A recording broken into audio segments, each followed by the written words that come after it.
Tim here. I'd like to take a moment and explain why I didn't buy a Canon camera and why there's a possibility I might not buy a Sony camera.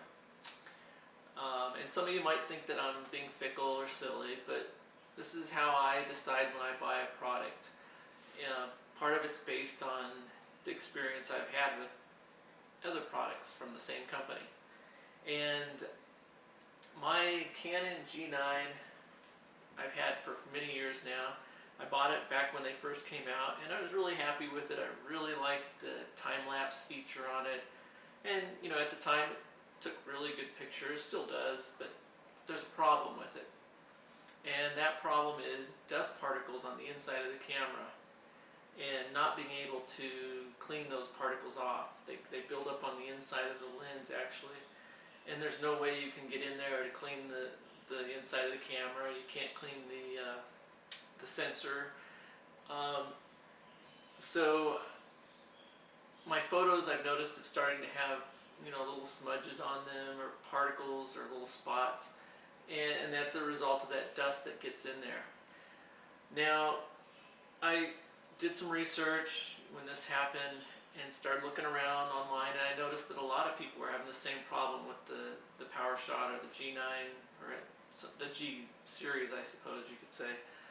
And Canon was not doing anything to fix it. I think you could pay for them to actually fix it, but other than that, they weren't, recalling the camera or offering to fix, you send it in or take it to a dealer and let them clean it for you. So I noticed that a lot of people, the only way they were actually fixing the problem was either taking the camera apart themselves, unscrewing everything and trying to clean it themselves, or they were taking air compressors or canned air and trying to blow inside somehow to get that dust off the inside of the lens. And for some people it worked, for some people it didn't. But it's, it didn't really solve the problem. You're just blowing the dust around and hope it gets, stays off the lens. I noticed somebody else said that they went to a lab and they looked at it and they found that static electricity was building up every time you turn it on and it comes out, in and out. There was actually a static charge being built up inside, which was attracting the dust that would go in through openings.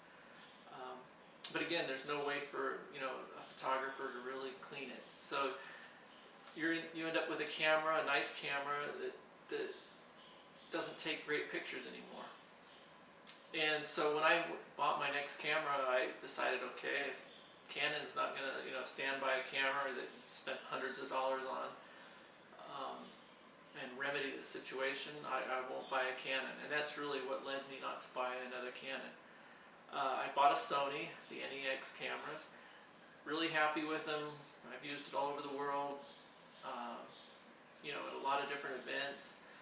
But there's an issue with the Sony NEX 5 that I have, and that is that it overheats pretty quickly. Sometimes when taking photographs, almost all the time when taking video. And I've used it in very hot climates here in Arizona, over in the Middle East, in Florida where it was really humid, and in all cases it overheated. And so that's an issue that I've got with the camera. I hope in the newer models that they've fixed that and it doesn't overheat.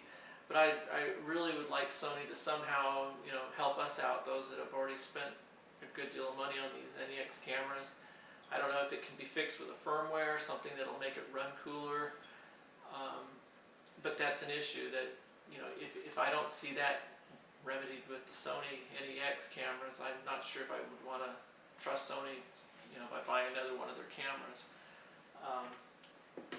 If they've got cameras that don't overheat, that can handle extreme, climates and work reliably, then I will stay with Sony. I like the brand, I like their quality.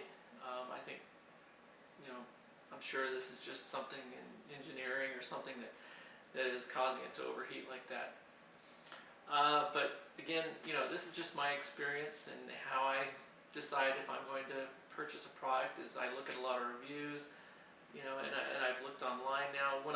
the Canon, it had just come out, so there weren't a lot of reviews. There wasn't time for that dust problem to start yet. Same thing with the Sony camera. When I purchased it, it had just come onto the market, so nobody really knew about this overheating issue. But anyway, that's just my experience, and I hope you're all doing well and taking lots of good photographs and video. And until my next video, I'll talk to you later.